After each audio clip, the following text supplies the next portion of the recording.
দুনিয়ার জীবনকে প্রাধান্য দেয়া যাবে না। ওয়ামা হাদিহিল হায়াতুদ দুনিয়া ইল্লা মাতাউল গুরুর, সম্পূর্ণ মরীচিকা। মরীচিকা দেখেছেন? দুনিয়ার জীবন যে কি জিনিস, যারা আল্লাহর পথে পরীক্ষার সম্মুখীন হয়েছে ওরা জানে। মানে কিচ্ছু না, মানে মুহূর্তে আল্লাহ পাক ইহকাল পরকালের ফয়সালা করে ফেলবে। আমরাও বুঝবো, এটা আমরা বুঝবো না এমন নয়।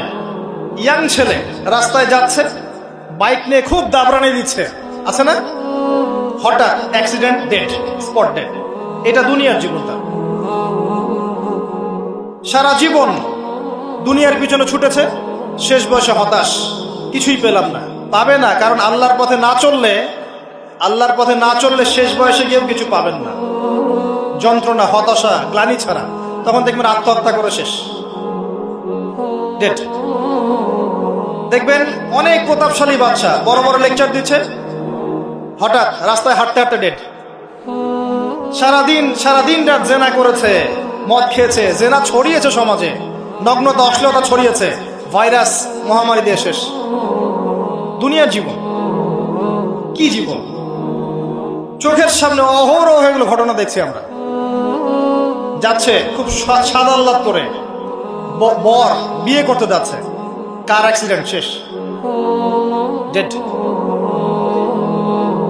কিছু সাহাবী তো এমনও ছিলেন, বদরের যুদ্ধ করতে এসেছেন, হাতের মধ্যে কিছু খেজুর আছে, খেজুর খাচ্ছেন, খোরমা খেজুর খাচ্ছেন। তখন নবী সাল্লাল্লাহু আলাইহি ওয়াসাল্লাম দাঁড়িয়ে ভাষণ দিচ্ছেন যে ওয়াসাবিকু ইলা মাগফিরাতিন মির রাব্বিকুম ওয়া জান্নাহ।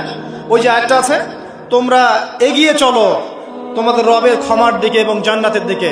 আরদুহা কাআরদিস সামাই ওয়াল আরদ, যার প্রশস্ততা আসমান এবং জমিনের সমান। সাহাবী খেজুর খেতে খেতে খেজুরটা ফেলে দিলেন। আরেকজন সাহাবী জিজ্ঞাসা করলেন যে খেজুরটা ফেলে দিলেন কেন?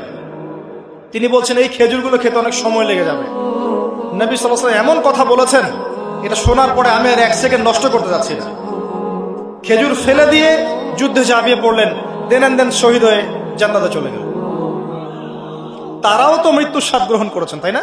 সুমাইয়া রাদিয়াল্লাহু আনহা, আবু জাহেল তাকে নির্যাতন করছে, তার লজ্জাস্থানে বর্ষা ঢুকিয়ে দিয়ে, চিন্তা করতে পারেন, লজ্জাস্থানে বর্ষা নিক্ষেপ করে হত্যা করলো।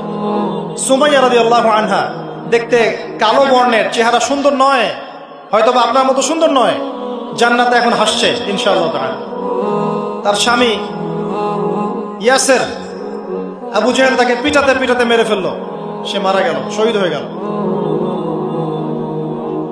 অনেক ওলামায়ে কেরামকে, ইমাম, মুস্তাহিদ, মুহাদ্দিস দেখবেন সারাটা জীবন এত মেহনত করেছেন দ্বীনের জন্য, বিয়ে শাদী করার সময় পান নাই। এমনও আছেন ইমাম এবং মুহাদ্দিস, জীবন তো তাদেরও ছিল। শুধু সাহাবী কেন, তাবেঈদের দিকে তাকান, তাবেঈন তাকান, আমাদের 4 ইমামের দিকে তাকান। আবু হানিফা রাহিমাহুল্লাহ শেষ বয়সে জেলখানায়, কথিত আছে বিষ প্রয়োগে তাকে হত্যা করা হয়েছে। তার টাকার অভাব ছিল না, তিনি কিন্তু আমার মতো হতদরিদ্র ছিলেন না। আল্লাহ পাক তাকে সম্পদও দিয়েছিলেন, সমস্ত সম্পদ বিলিয়ে দিয়েছেন দ্বীনের জন্য। ইমাম শাফিঈ রাহিমাহুল্লাহ, তার দিকে তাকান। আহমদ বিন হাম্বল রাহিমাহুল্লাহ, তার দিকে তাকান। তাকে পিটানো হচ্ছে আর বাগদাদের রাস্তায় ঘোরানো হচ্ছে, কারণ সমাজের মানুষ ফতোয়া দিয়েছে একটা, তিনি ফতোয়া দিয়েছেন আরেকটা। ওই যে